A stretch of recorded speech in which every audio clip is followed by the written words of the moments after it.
Hello, what's up mga idol? John Wright TV here. For today's video nga mga idol, dahil mag-New Year na at mag-iin ang taon, ay kailangan ay maging kondisyon ang ating kabayo mga idol. Kaya naman nagpa-CPT cleaning ako, tsaka palit ng belt dahil makalampag ang belt natin at merong konting pagbabibrate. Kaya naman nagpalit ako ng belt mga idol. Dito ay binabaklas na ni Bay na lahat ng panggilid natin ay binabaklas na. Si Bay ito ang mekaniko ko dito sa Malapon. Siya di sa may tugatog lang siya bantay. Bagong shop na bukas dito kay Moto Vlog. Yan niya ang kabahay natin. Pinalinis ko mga medyo 3 buwan na at nakailang rides na kasi to. Malalayo. Kaya naman pinalinis natin yung panggilid.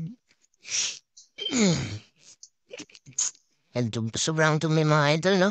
Kasi ilang buwan din nung hindi na tinis ang panggilid niya. Napaka-importante mga idol na lagi kayo mag-check ng panggilid niyo lalo na madalas kong ginagamit ang mga motor niya mga idol. Tulad na lang dito sa pambelt ko na to idol. Dahil monitor ko lahat talaga ng panggilid ko ay lagi tong na may maintenance ko mga idol. Huwag niyong hayaan na kusa na lang bibigay yung mga pyesa na sa panggilid niyo mga idol. No? Lagi kayo naka-maintain sa maintenance niyan para iwas abala yung nakikita niyo sa mga Facebook page na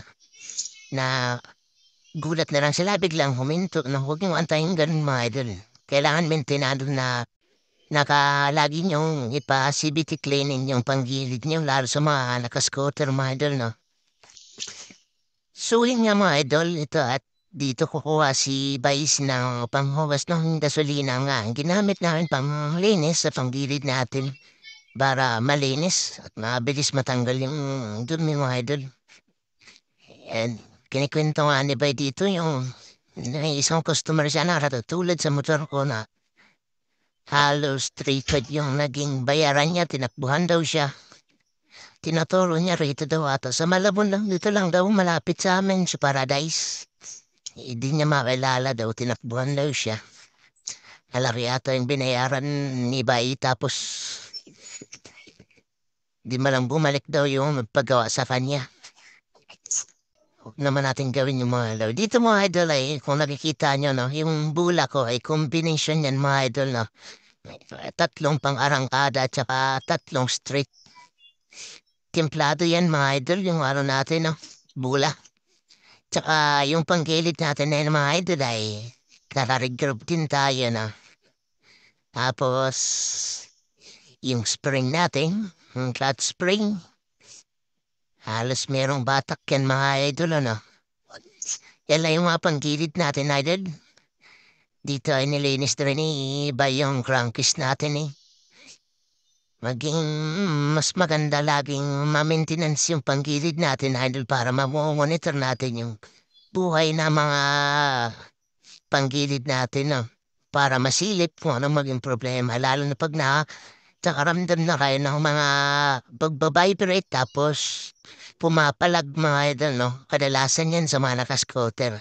Kaya laging panatiliing malinis ang panggilid natin mga idol at laging magpa-maintenance. Isang beses sa buwan pwede na mga idol. Pero kung nasa inyo kung marunong naman kayo, kaya naman gawin talaga to ng kahit sino. Kung may gamit lang kayo ng panggilid kahit kaya na maglinis, pwede naman idol no. Para makatipid lalo na sa mga low budget, walang pangbayad sa pang-maintenance no. Si Bayan, yan, lalagyan nun ng langis ni Bay sa loob. Yung sa clutch bill natin, no? Para maganda yung laro at bitaw, mga idolo.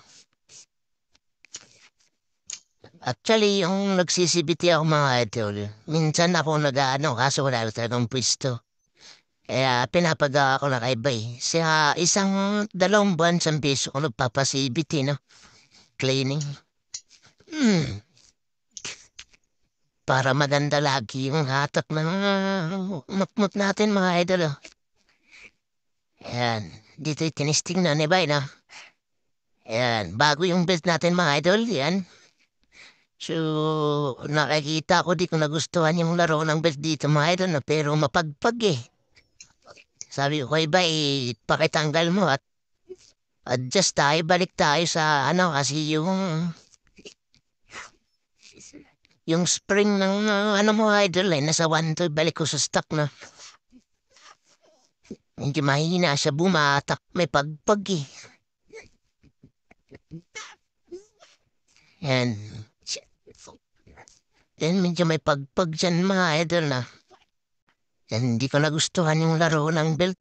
So yun mga idol, pinapalitan ko nga kay Bay no.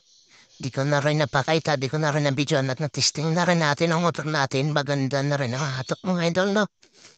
So ayan, pinabalik ko na kay Bay. So yun lang mga idol. Maraming salamat sa suporta. Don't forget to like and share sa mga video natin mga idol. Maraming salamat sa sulit na suporta mga idol. Oh. Happy New Year mga idol and God bless you.